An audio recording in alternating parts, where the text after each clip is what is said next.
You need to understand that last night, while you were probably doing something painfully ordinary, maybe washing a dish, scrolling your phone, laying awake with that weird pressure in your chest that you couldn't name, there was a conversation happening about you. Not a casual mention, not a, hey, whatever happened to that person. A serious conversation. The kind where someone's voice dropped lower, where the person listening stopped mid-bite, where the energy in the room shifted so hard that if you had been standing outside the door, you would have felt through the wood. And here's what nobody tells you about those conversations. They were not gossiping about you to tear you down. No, not this time. This time, someone who loves them, someone close, someone who knows the real story, someone who has watched them spiral for months, looked them dead in the eye and said, you need to stop. You need to stop right now before this destroys you. That's what I need you to sit with that for a second. Because you've been feeling it, haven't you? That invisible weight, that sense that someone is still circling your name like a bad habit they can't quit. You wake up some mornings and before you even open your eyes, you feel it. This dull, familiar pressure, like someone's been pulling on a thread tied to your ribs all night. And you've tried to tell yourself it's nothing. You've tried to rationalize it away. I'm just tired. I'm just anxious. I'm just making things up. But you are not. You are not making this up. You've been feeling their obsession like a second heartbeat. And last night, that obsession finally hit a wall. Someone who cares about them sat them down and told them the truth they have been running from. They are crashing out. They are making themselves look insane.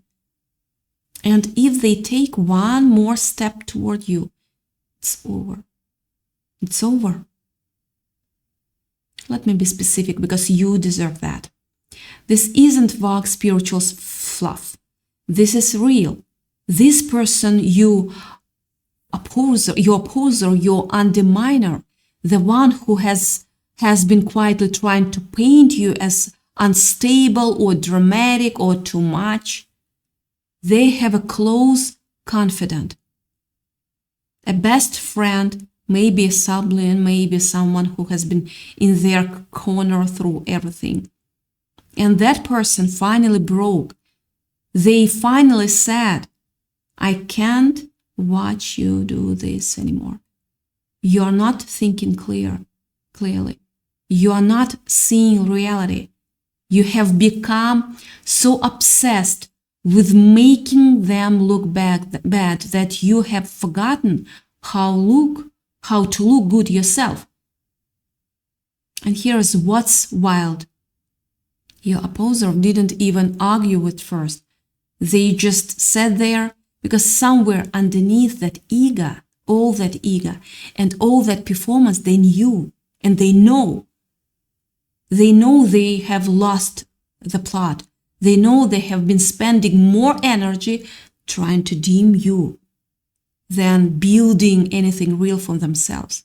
And that confession, the fact that someone they trust told them to back off, that's not a suggestion.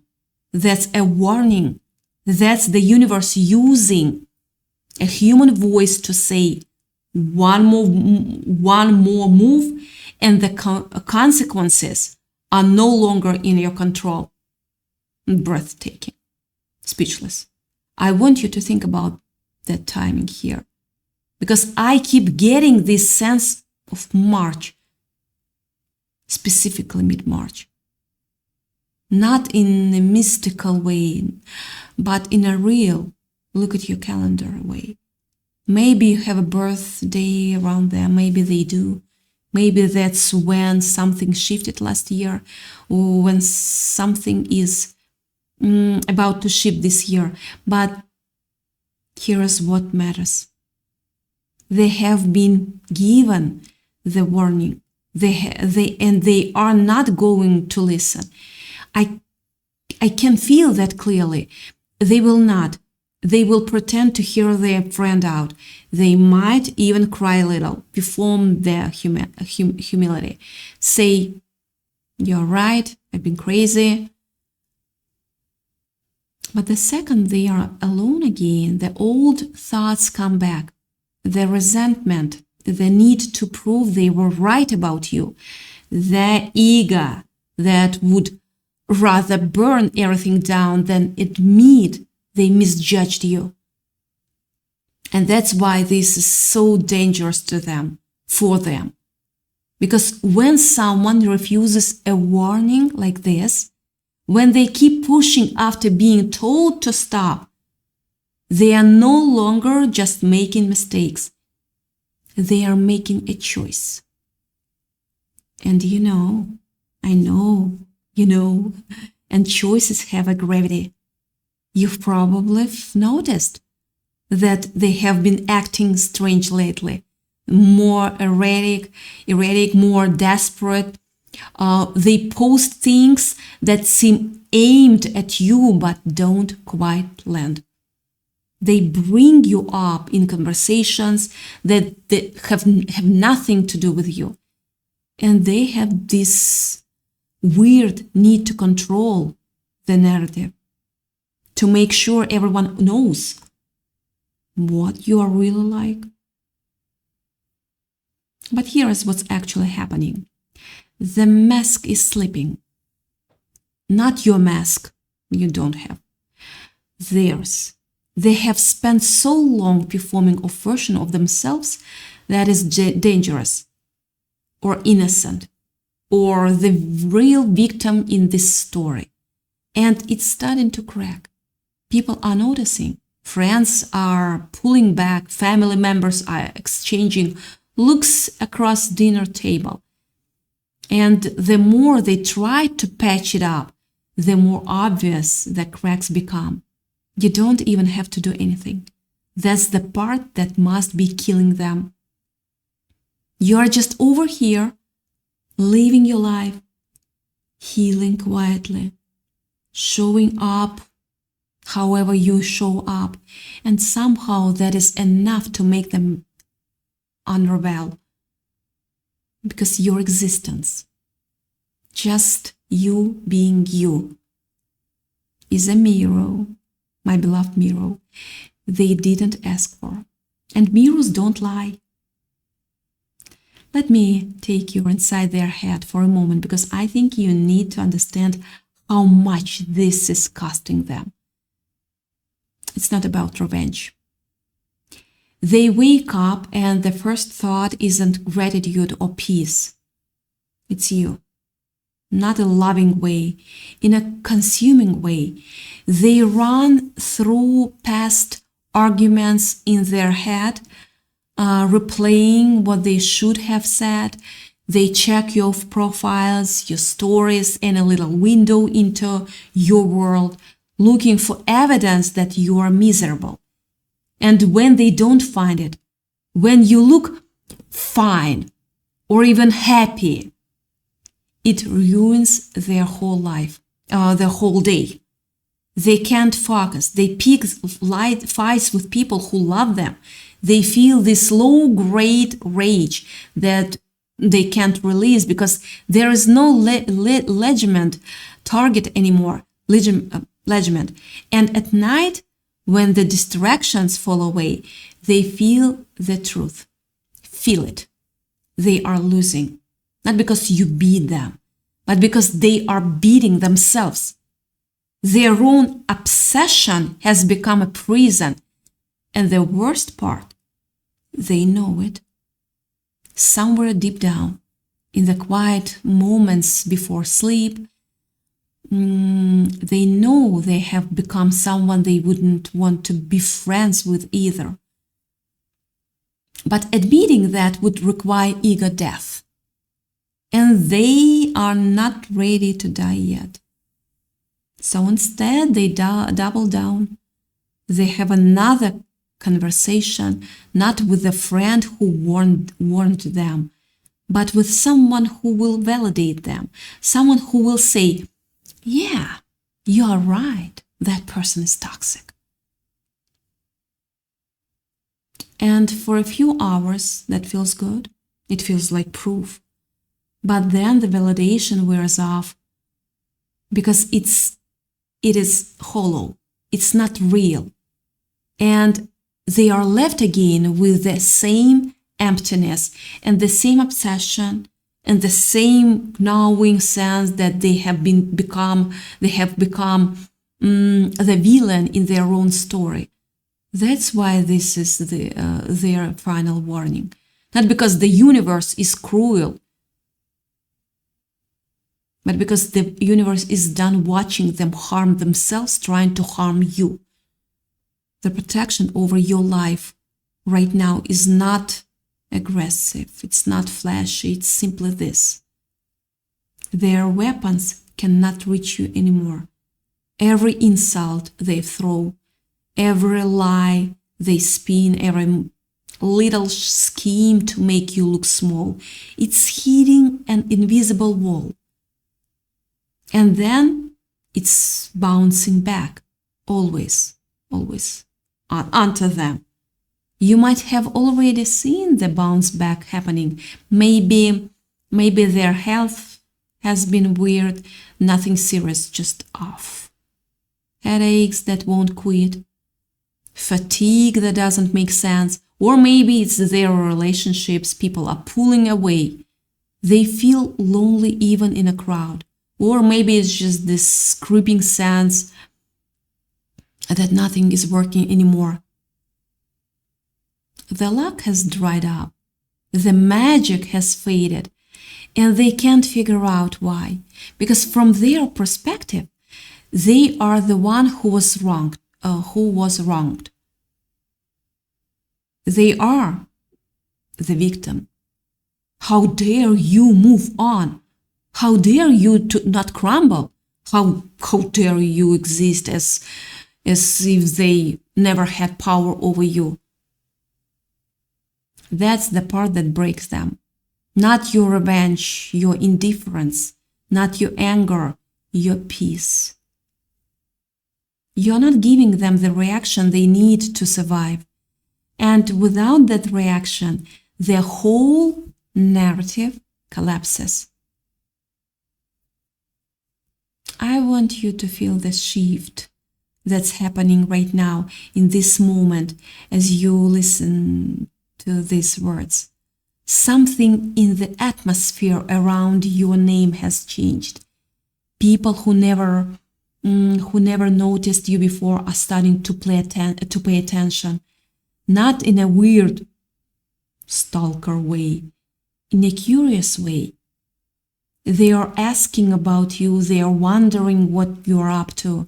They are noticing what you carry yourself, that you are noticing that you carry yourself differently than you used to.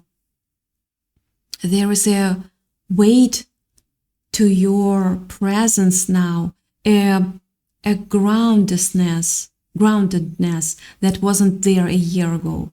And the person who tried so hard to bury you, they see it too. And it terrifies them because they thought, once they stepped back, you would fade. Instead, you've become more visible, more magnetic, more clearly someone who is going somewhere. And they're stuck in the mud of their own making, watching you rise, knowing that they helped build helped build the ladder without meaning to. Every attack they launched just became a stepping stone you didn't even know you were climbing. Let me tell you about the conversation that happened last night. The real one, not the one where the friend warned them. That was just the opening act. The real conversation happened after that, when they were alone, when they sat in their car or their bedroom or their bathroom with the fan on so one would hear them cry. And they talked to themselves, they argued with themselves, they tried to justify everything one more time. And then something broke, not dramatically, quietly. A tiny crack in the wall of denial they have been leaving behind. And for the first time in months, maybe years, they saw themselves clearly, not as the hero, not as the victim, just as a person who wasted an enormous amount of energy trying to control something they never should have touched. And that realization, it hurt worse than any fight you ever had, because it came from inside. And you can't blame an inside voice or anyone else on anyone else. Now here is where you need to be careful.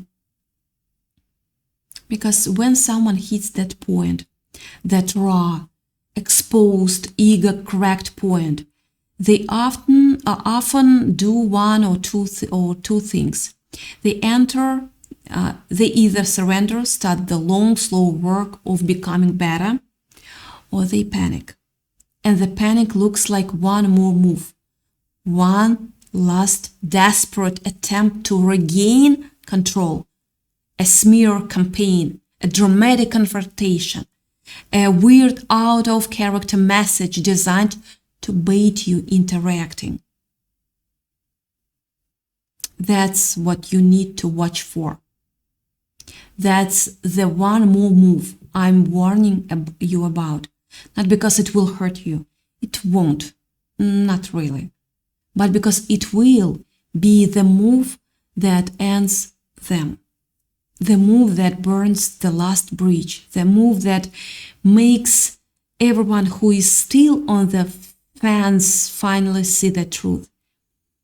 You don't want to be anywhere near that explosion. You don't want to be the one who got splashed by their shrapnel.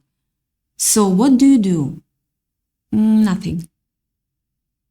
That's the hard part, actually. You do absolutely nothing. You don't block them unless you need to for your own sanity. You don't respond. You don't post subtle things aimed in their direction. You don't ask mutual friends what they are saying. You just leave.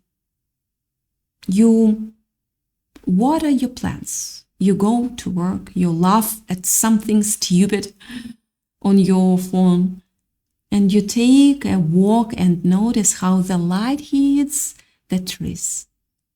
You become so boringly, beautifully alive that anyone looking for a reaction finds nothing but the sound of your own peace.